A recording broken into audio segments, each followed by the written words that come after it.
I ran 100 miles in 1 month, in the month of April 2024, and I want to talk about it with you. Let's change angles to keep this video interesting.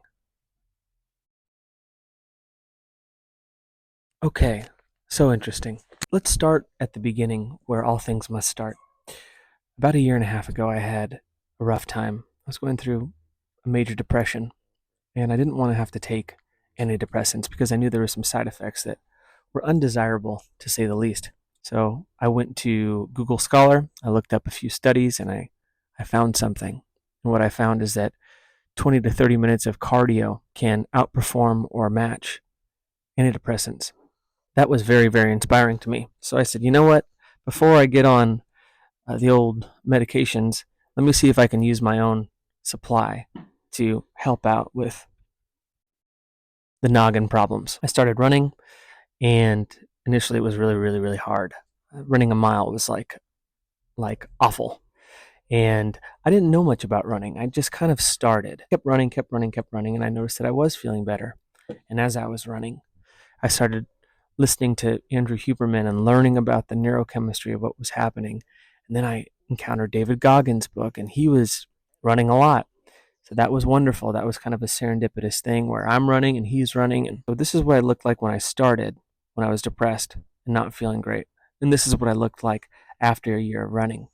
So I just want to tell you guys, or anybody out there that's thinking about running, the way that it worked for me is that I really committed to this idea that it was going to take a long time, and I wasn't going to see any results for, like, I don't know, for a year. That was my goal. Is I want to be a little bit, I want to feel better in a year.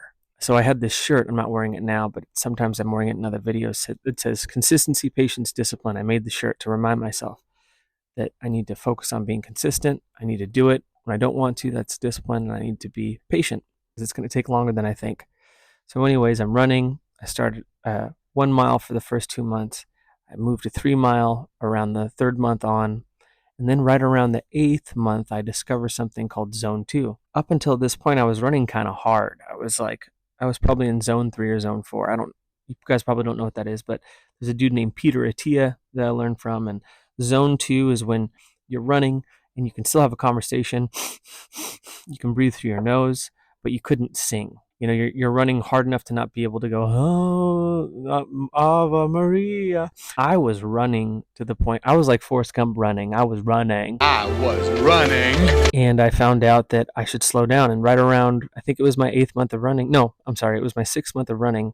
I ran zone two with my best friend in Los Angeles. And I ran 6 miles for the first time. And it was easy. And I thought, oh my gosh, this is the secret. This is what everybody's been doing. This is how people can run these long ass distances, is they run slow. What ends up happening in zone two is you get to this place where it's almost like you're a machine. You're just humming along and you can go and go and go and go and go. So that was a massive, massive breakthrough for me because now I could run longer distances. So I'm running, I'm running. And then I do a half marathon at the end of 2023. And by golly, I finish it and I never stopped. So I was very, very proud of myself. So this running thing was doing wonderful things for my body. It was also doing wonderful things for my headspace. It was a new tool in my arsenal to quiet the mind, to have a sense of calm focus throughout the day. And it's so noticeable if I do run in the morning or if I don't run in the morning, how my focus is throughout the day. I almost feel like it should be taught in every therapy session before they put you on antidepressants or suggest something. They should suggest, hey, there's this cardio program. It works. It will work, and it's very possible that it will outperform the medication.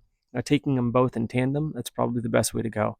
I didn't do that, but I'm sure that that's maybe even more effective.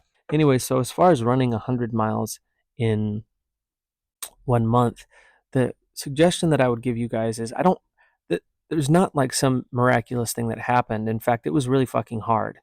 And what I would say is that if you're going to do this, uh, make sure you run as much in the beginning as you can. Because if you wait till to do a lot at the end, like me, like the South Park ski instructor says, gonna have a bad time. A month is roughly 3.3 miles a day, depending on if it's a 30-day month or whatever.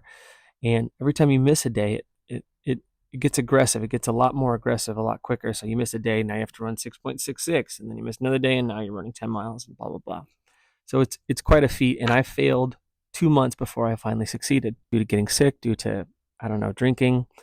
That brings me to another point. I drank a lot more than I should have this last month, and it really affected my quote unquote gains or results. Generally, you don't run for gains. If you look at a runner's body, you're not like, man, it's usually like, do you lift, bro? It's not like, wow, look at those shins. As far as any of the changes that I saw, getting into a consistent running habit of having to do this every day, it really gave me a lot of confidence, showed me that I could do it. It showed me that not only could I do it, but I could probably do it quicker if I wanted to, because I've realized that I can run longer throughout the week. I used to think, oh man, if I run 6 miles, it's like that's like a big one. I can only do that once a week. Now I think I can do that just about every day, every other day, and be fine. The only other thing that I'd say is that wherever you live, there's probably a running group. I live in Long Beach, and there's something called the Long Beach Running Crew, and that's been immensely helpful. Just meeting up with folks and being able to go on a run together. Very, very cool. Thanks for watching. I hope you got some kind of value out of this video.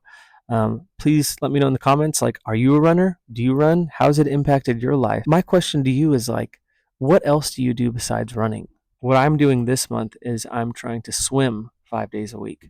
So that'll be my big goal, is to get a swimming practice. But yeah, let me know how you think about it, or what big achievements you've had. I'm sure there's a lot of people that have run 100 miles in one day, and I would love to hear from you as well. Anyways, thanks for watching, and I was going to say stay hard. That's not my catchphrase. I don't have a catchphrase yet. Until next time.